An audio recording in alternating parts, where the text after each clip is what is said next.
Irmãos e irmãs, boa noite. Tudo bem com vocês? Tudo ótimo, né? Comigo está ótimo, cada dia melhor. Então, vamos estudar? Vamos. Esse capítulo do Evangelho, ele traz uma explicação muito interessante a respeito de um dos trechos do Sermão da Montanha, que Jesus nos traz, lá em Mateus 5 e em outros também, mas especificamente um detalhe bem pequeno, onde Jesus diz: bem-aventurados os que choram, porque serão consolados. Em outras traduções, bem-aventurados os aflitos, porque serão consolados. Bom, tema bastante emergente, né? E tema bastante atual no nosso cotidiano, cheio de aflições. Mas quando nós começamos a entender um pouco mais sobre o assunto, a gente percebe que quando falamos de aflições, dores, sofrimentos, angústias, isso faz parte de um dos lados da moeda. Mas é claro que quando Jesus mostra o outro lado, né, bem-aventurados os aflitos, porque serão consolados, imediatamente nós nos remetemos ao outro lado, não é? Para a calma, a serenidade, a compreensão, a consolação, a resignação e até mesmo a resiliência. Tudo bem. Quando lá no Evangelho nós temos assim, olha, pelas palavras bem-aventurados os aflitos, porque serão consolados, Jesus indica ao mesmo tempo a compensação que espera os que sofrem e a resignação que nos faz bendizer o sofrimento como prelúdio da cura. Bom, quando nós tentamos aprofundar um pouco mais a respeito dos termos que aparecem nesse estudo e lendo com muita calma, porque muitas vezes a gente faz uma leitura muito corrida, a gente percebe que, ao falar das aflições daquela época, a gente percebe que as aflições não são tão diferentes das dos dias de hoje. O que é que vai diferenciar? A situação política? Os desejos? Os anseios daquele povo, daquela época, será que eram diferentes dos anseios dos povos de hoje, das culturas de hoje? E aí, a gente percebe que essas aflições, essas angústias, elas nos auxiliam e nos fazem compreender que a forma como nós observamos essas pequenas aflições é que vai fazer a grande diferença. Ah, mas espera aí, doutora Marisley, acontece que eu já sou uma pessoa aflita, eu nasci aflita, eu nasci nervosa, minha família toda é nervosa. Não tem gente que fala assim? Não é? Um pouco de complexo de Gabriela, eu nasci assim, eu vivi assim, sou mesmo assim, você sempre assim? Observem, às vezes há crianças que choram muito mais do que as outras. É normal criança chorar, viu, gente? Normal, é natural, né? O adolescente se exaltar, pronto, aí chega, né? O jovem, o adulto, o idoso, aí já não pode mais, tá bom? Mas quando a gente observa um pouco mais o comportamento das pessoas, a gente percebe que, e sabe que essas aflições, essa maneira de agir e de reagir às dificuldades, elas são diferentes de pessoa para pessoa. É claro que cada um está num nível diferente. Mas quando eu ouço alguém dizendo assim, eu sou assim mesmo, eu sou nervosa, ou eu sou nervoso, e quando essa pessoa fica nervosa, aí parece que quando tem um problema pela frente, fica mais ainda e adoece. Esse é um extremo. O outro é, não sou aflita, não me aflijo com absolutamente nada, mas também não sai do lugar. É justamente esse que não se aflige com absolutamente nada, mas que não faz também nada, que não reage a nada, que irrita o aflito que reage a tudo, a qualquer cutucão. Então, observem que nós estamos aqui em dois extremos. Um extremamente aflito, porque se aflige por si, pelo outro, pelo que o outro não afligiu e até pelo que ele se afligiria a não aflição do outro. Acho que eu não consigo repetir. Então, tem esse aflito, o estressado, e do outro lado, ele se sente justo, porque ele precisa trabalhar o dobro, ou fazer o dobro, ou lutar o dobro, para ver se arranca do lugar aquele que nada faz. E esse folgado, que nada faz, ele se aproveita dessa situação porque ele sabe que não vai adiantar se preocupar muito, porque vai ter sempre alguém que se preocupou primeiro com a preocupação que ele deveria ter tido e não teve. E aí? No meio, espera-se que pelo menos 10% da população mundial esteja em equilíbrio e observe esses dois com muita piedade. E olhe e fala, um precisa aprender com o outro.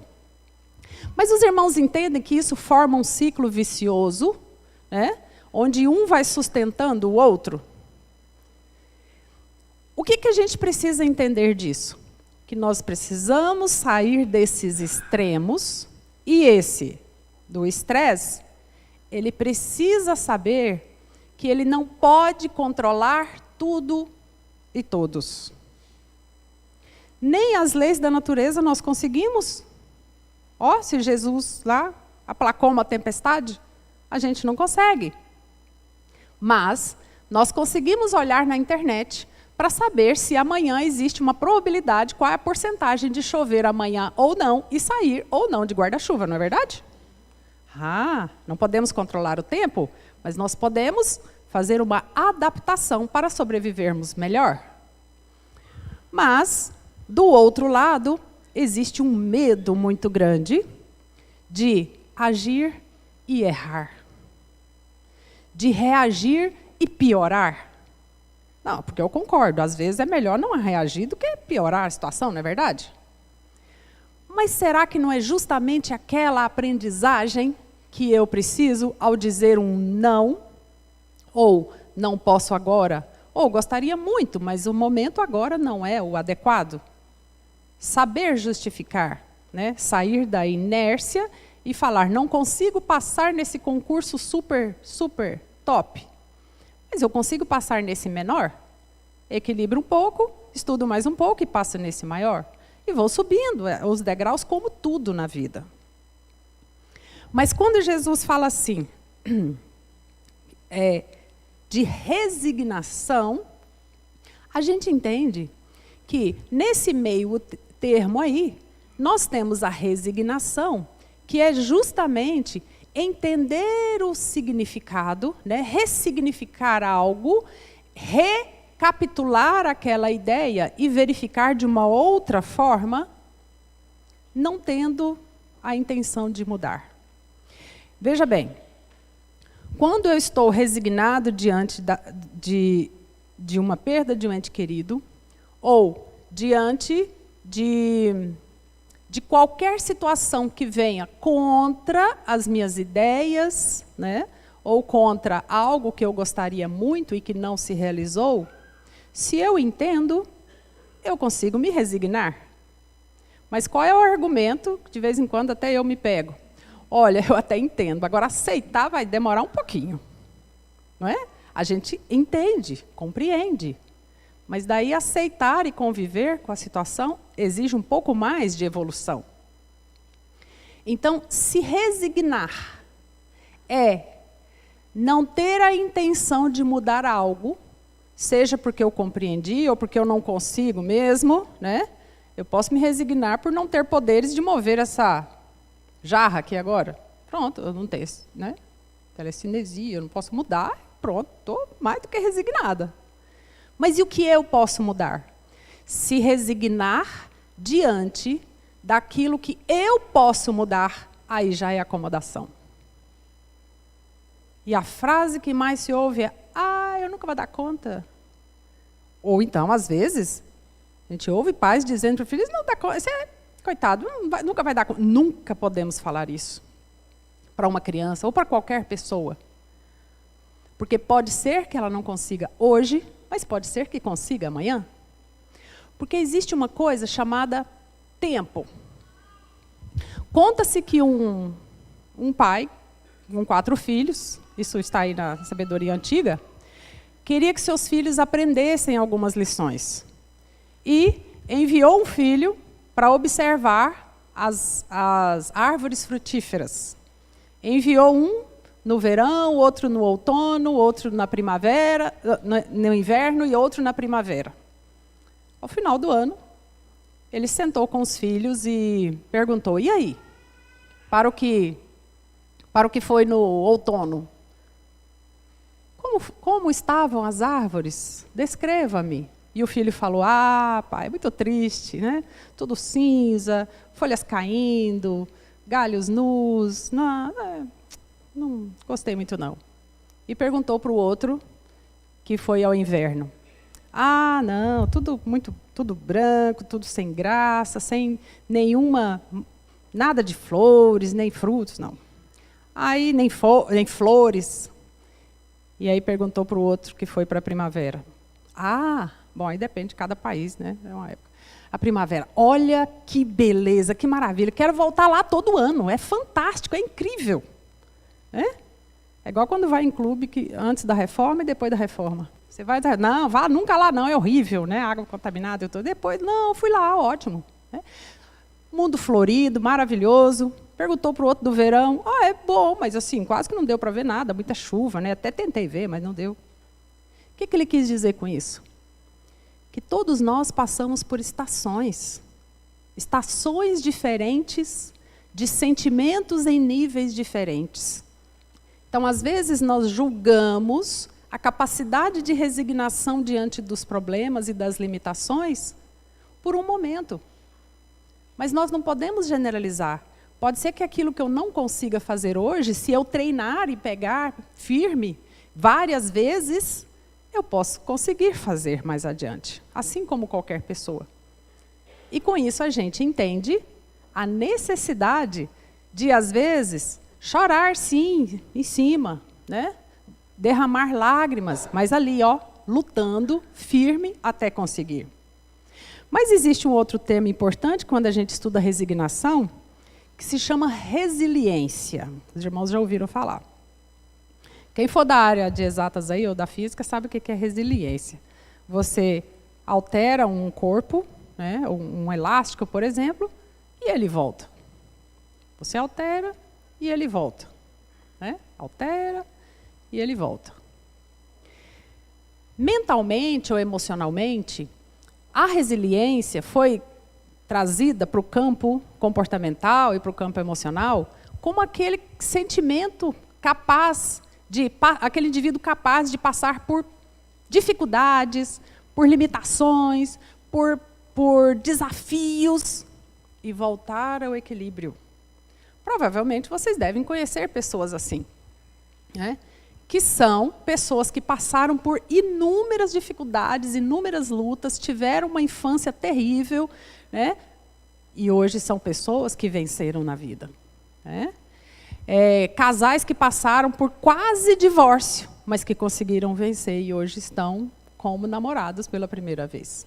Né? Pessoas que passaram por situações de adoecimentos e que quase foram para o lado de lá, mas que conseguiram vencer. E são pessoas em equilíbrio. Só que tem um pequeno detalhe. Quando a gente fala de resiliência, nós temos que ter muito cuidado. Porque, veja bem, a lei de ação e reação, ela funciona mais ou menos como um elástico. Se eu der uma ponta aqui para o Caetano e puxar, ele está segurando, eu vou puxando aos pouquinhos, ele está lá firme, não está? Estou puxando. Cometi uma pequena falha. Outra pequena falha. Uma falha de caráter moral. Né? Desviei pequenos valores para a minha conta. Que coisa, isso eu já faço tanta coisa boa. Contei uma mentirinha, depois uma mentirona. E nada acontece comigo. Né? Tá tudo bem, tá? Opa, estou no caminho certo.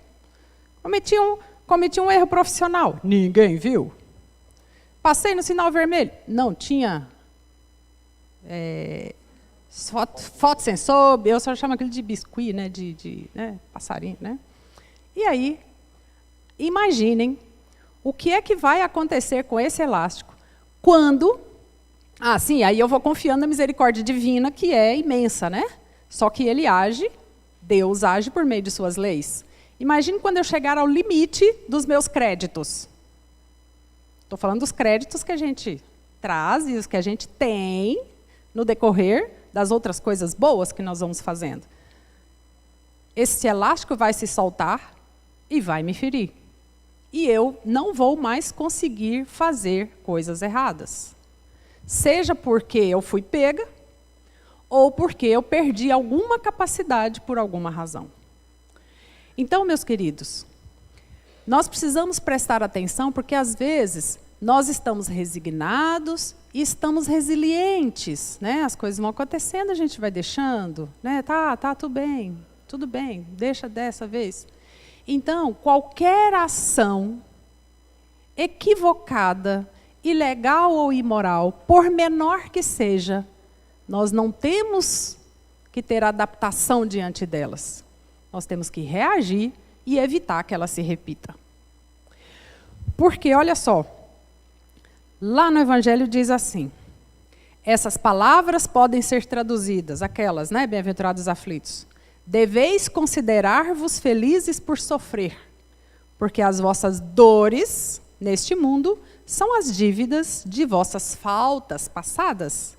E essas dores, suportadas pacientemente, vos poupam de séculos de sofrimento na vida futura.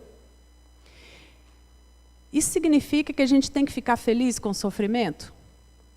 Tá, tudo bem. Qualquer sofrimento que acontecer, qualquer evento fora do nosso controle, qualquer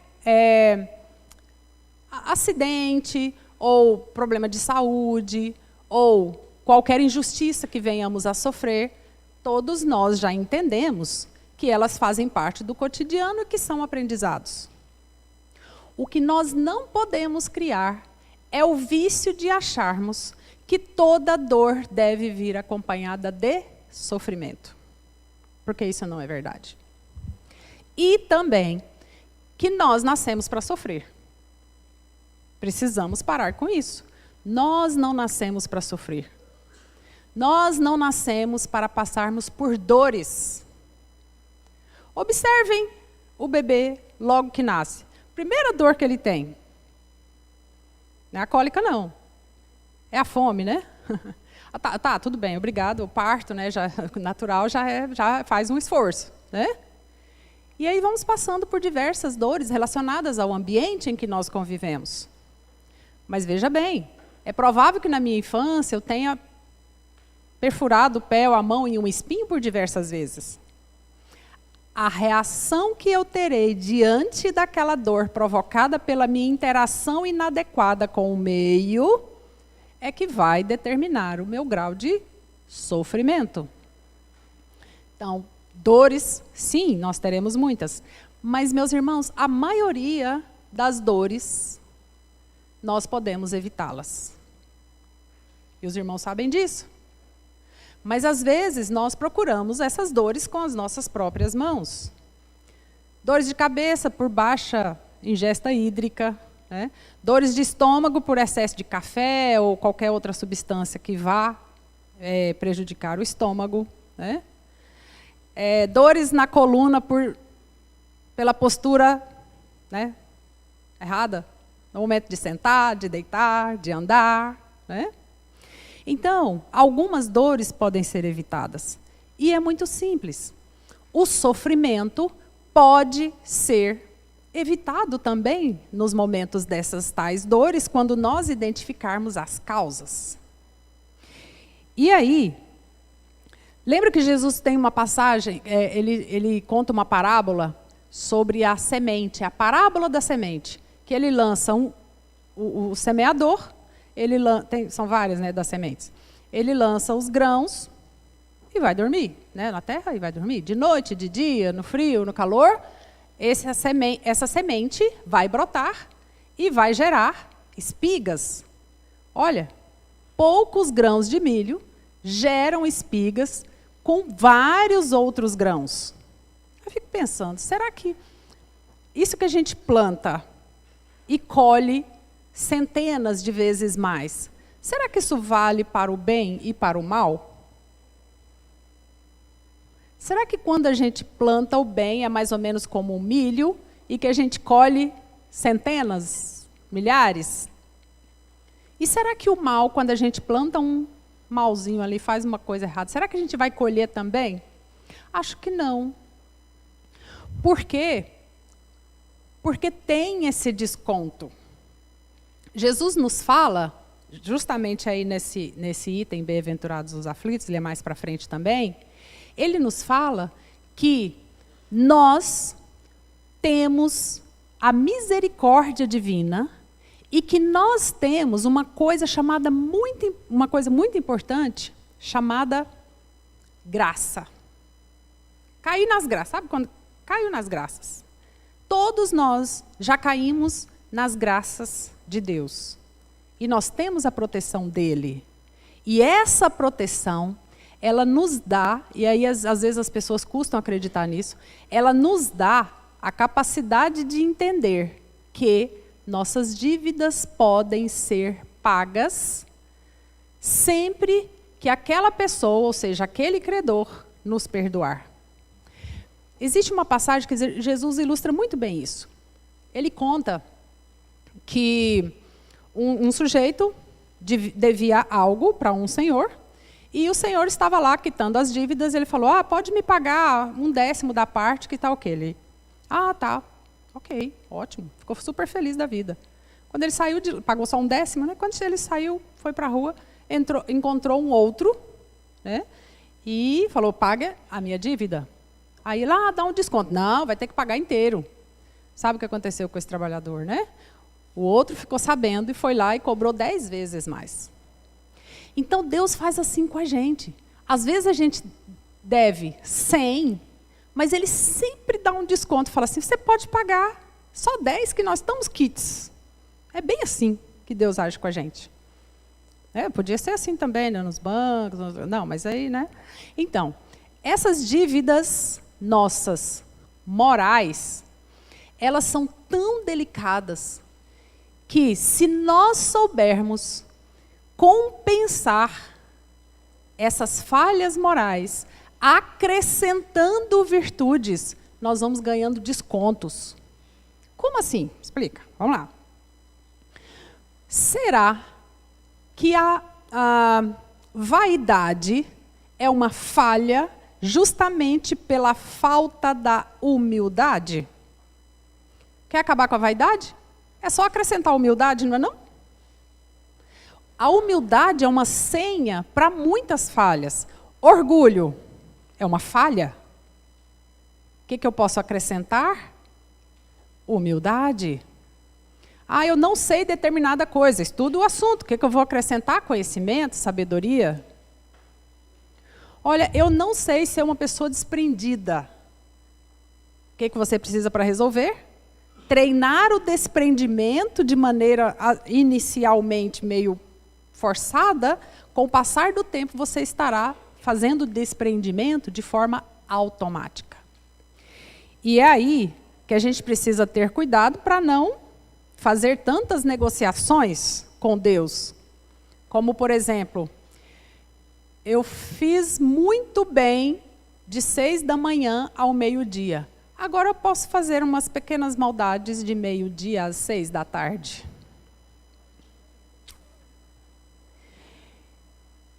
Eu arranco o couro de um preço exorbitante de um cliente ou de alguma coisa assim, eu tenho um lucro abusivo de segunda a sexta. Quando chega no domingo, eu vou fazer muitas coisas de graça com a minha profissão. Tá certo isso? Tá valendo? Não. Ou eu sempre recebo uma quantia para ajudar. Aproveito e tiro um pouquinho para mim, fazendo uma caridade para mim também. Tá certo isso? Não tá, gente.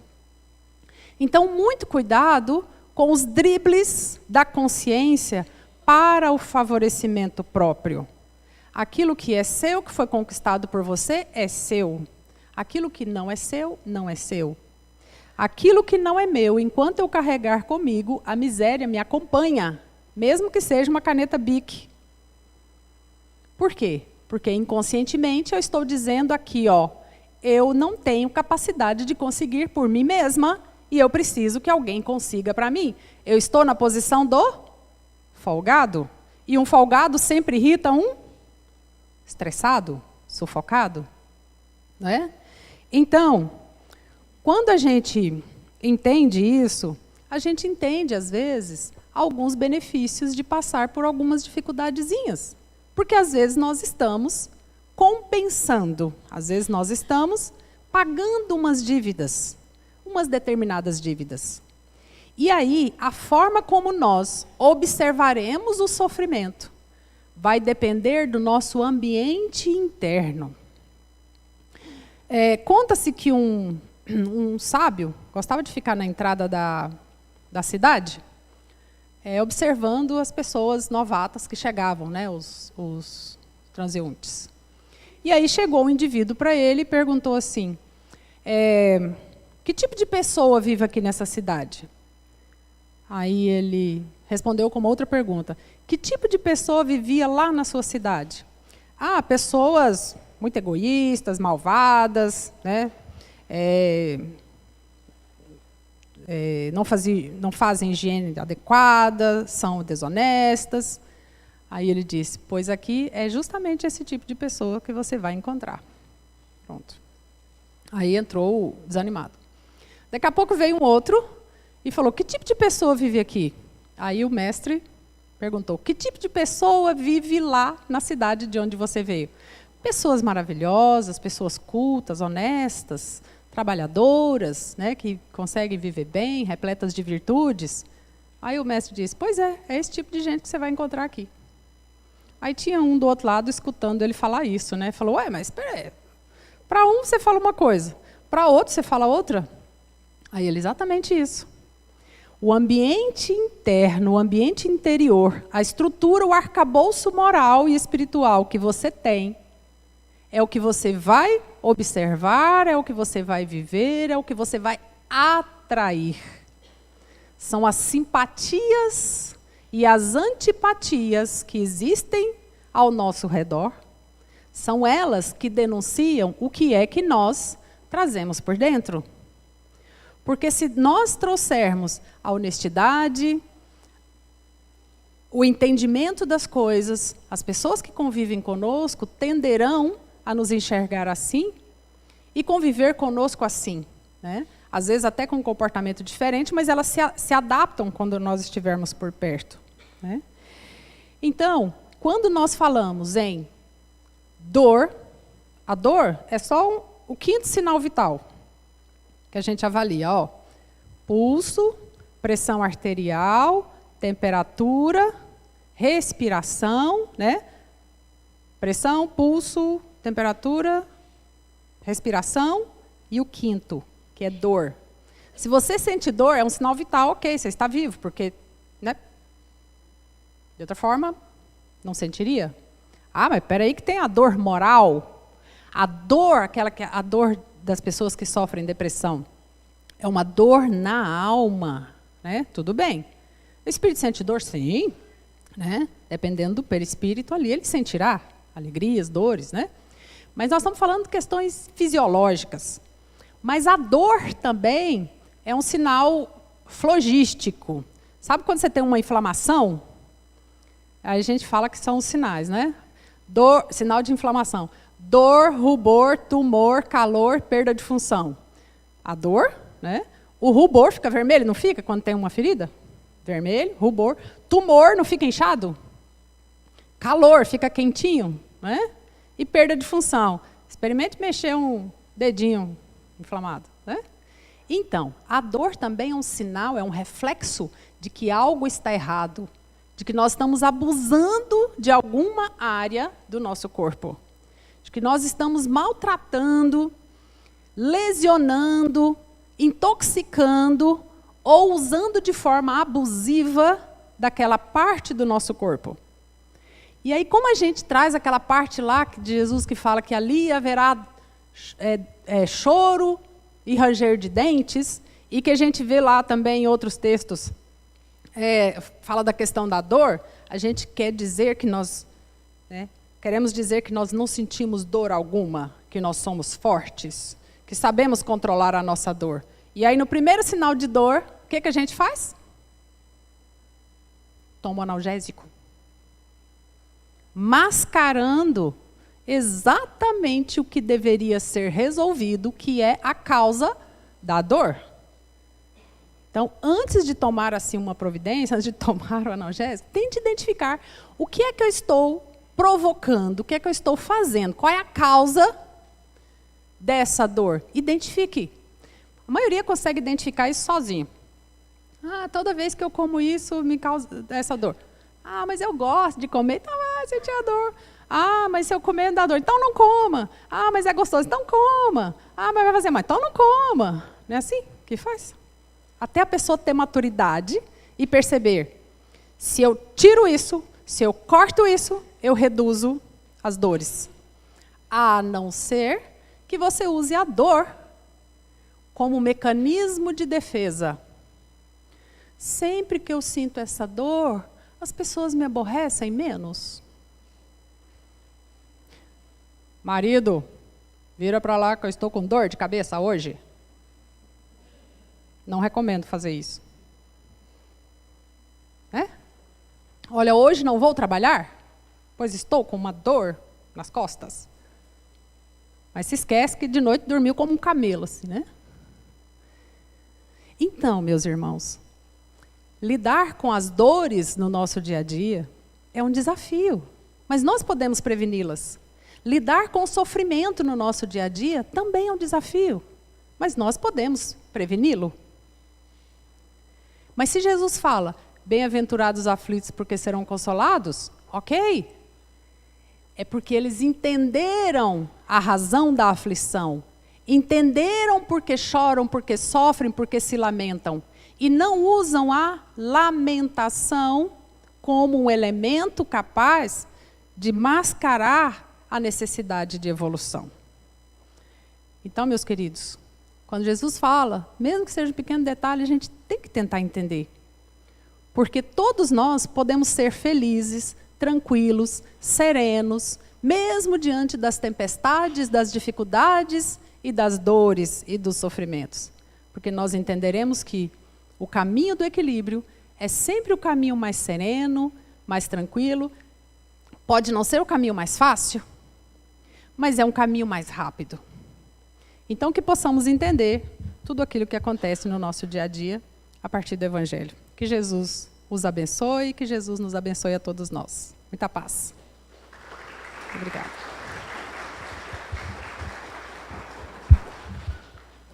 Os nossos agradecimentos à nossa irmã Marisley Espíndola Brasileiro e também ao nosso irmão Luiz Eugênio Spini, que teve que ausentar.